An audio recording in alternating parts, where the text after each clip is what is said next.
glória a ti, Senhor. Cristo, palavra de Deus. Cristo, palavra de Deus. Louvor e glória a ti, Senhor. Cristo, palavra de Deus. Cristo, palavra de Deus.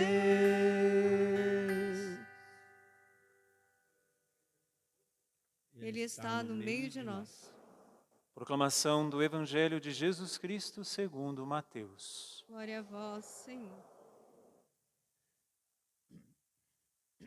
Naquele tempo, enquanto Jesus subia para Jerusalém, ele tomou os 12 à parte e durante a caminhada disse-lhes: Eis que estamos subindo para Jerusalém e o Filho do Homem será entregue aos sumos sacerdotes e aos mestres da lei.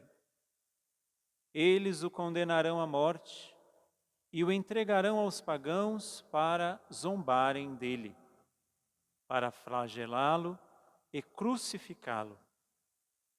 Mas no terceiro dia ressuscitará. A mãe dos filhos de Zebedeu aproximou-se de Jesus com seus filhos e ajoelhou-se com a intenção de fazer um pedido. Jesus perguntou: O que tu queres?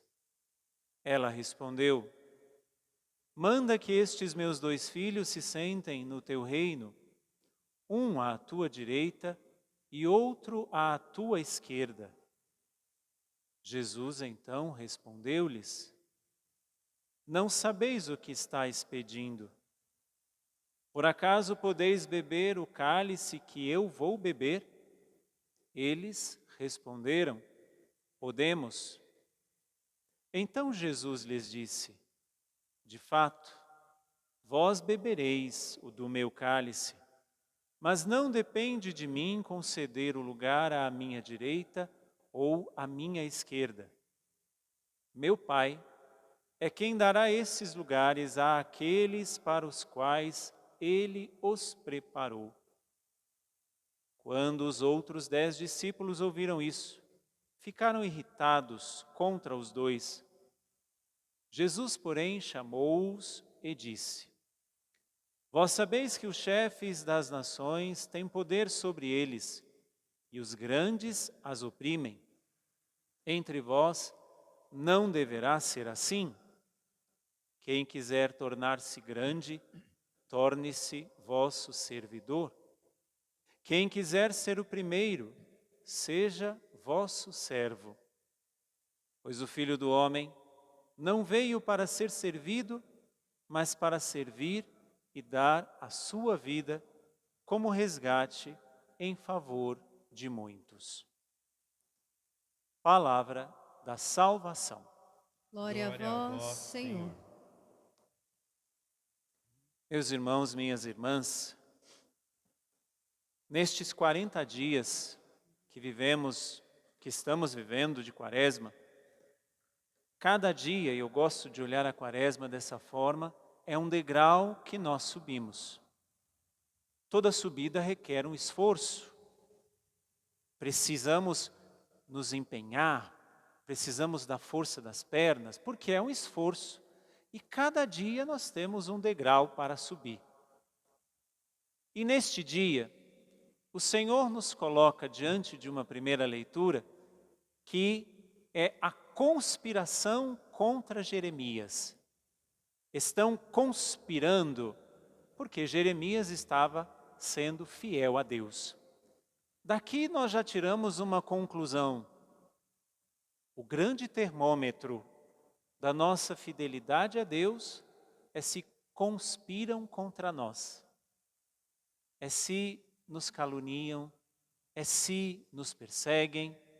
Se tudo estiver bem na sua vida, tome cuidado, porque não é a Deus sinceramente que você está servindo. Podemos não estar em outros lugares, nem cultuando outros deuses, mas a nossa fidelidade é questionável quando tudo vai bem. Para isso não é para que ninguém se esmoreça, ou fique triste, ou queira debandar-se. Não! Se Deus é por nós, quem será contra nós? Se conspiram contra nós, é porque estamos no caminho certo. Se conspiram, se caluniam, se nos perseguem, é porque estamos no caminho certo. E só o tempo nos justifica. Parece loucura isso, mas é assim que as coisas acontecem para aqueles que se preparam para um caminho com Deus. Vocês que iniciarão o curso hoje, me perdoem os outros aqui que não vão fazer o curso, mas aqueles que iniciam o curso hoje vão entender um pouquinho do que eu estou falando ao longo deste curso. Ou agimos de forma moral ou não. E isso significa abraçar a cruz de peito aberto. Mas se Deus é por nós, quem será contra nós? Isso nos leva a uma constatação. Independente das perseguições ou de qualquer outras coisas que eu viva, como Jeremias na primeira leitura, eu tenho um grande prestador de serviços. O próprio Jesus, que nós ouvimos no Evangelho, diz: o Filho do Homem não veio para ser servido, mas para servir. Então, se ele veio para servir, podemos dizer que ele é, para nós, o grande prestador de serviços. E mais ainda, se eu contrato um prestador de serviços, eu pago para isso. Para o Senhor, ele nos presta o maior de todos os serviços e não nos cobra absolutamente nada. Mas nós precisamos entender como que esse serviço, o serviço que Deus nos presta, acontece. E aí vamos para o Evangelho. Começa o Evangelho dizendo que Jesus subia para Jerusalém, tomou os 12 à parte e, durante a caminhada, começou a ensiná-los. Isso quer dizer que ele presta o grande serviço da salvação no caminho, não no estalar de dedos. Ele não exerce na nossa vida tudo de uma vez, porque ele sabe que nós não seríamos capazes de receber. Então é no caminho que ele vai nos dando o que nós vamos precisando.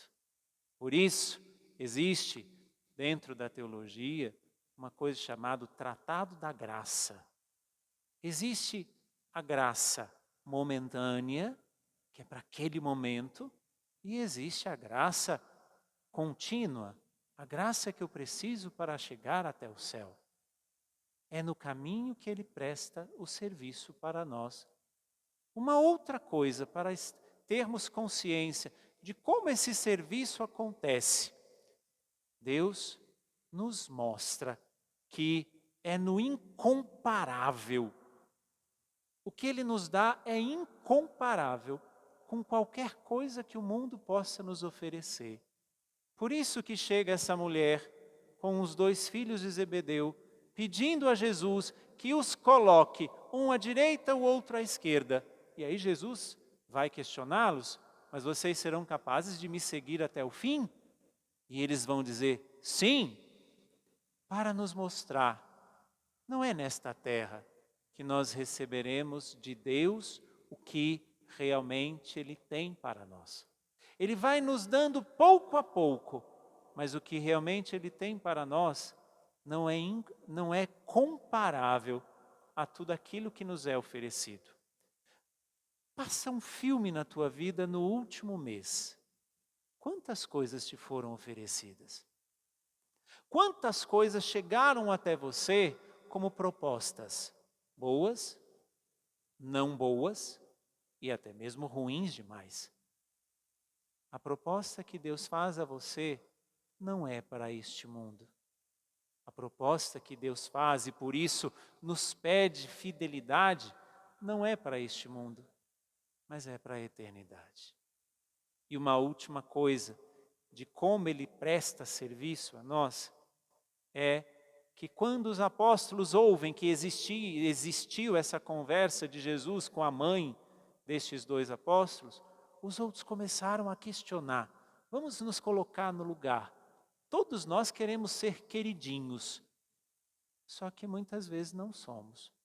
E quando achamos que somos, e essa outra pessoa vai lá e dá uma atenção a uma outra pessoa, nós já questionamos, mas por que ela? Mas por que ele? Foi o que os apóstolos fizeram.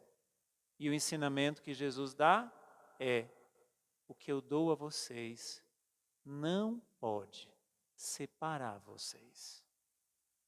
O que eu dou a vocês não é para separar vocês. Isso é um alerta.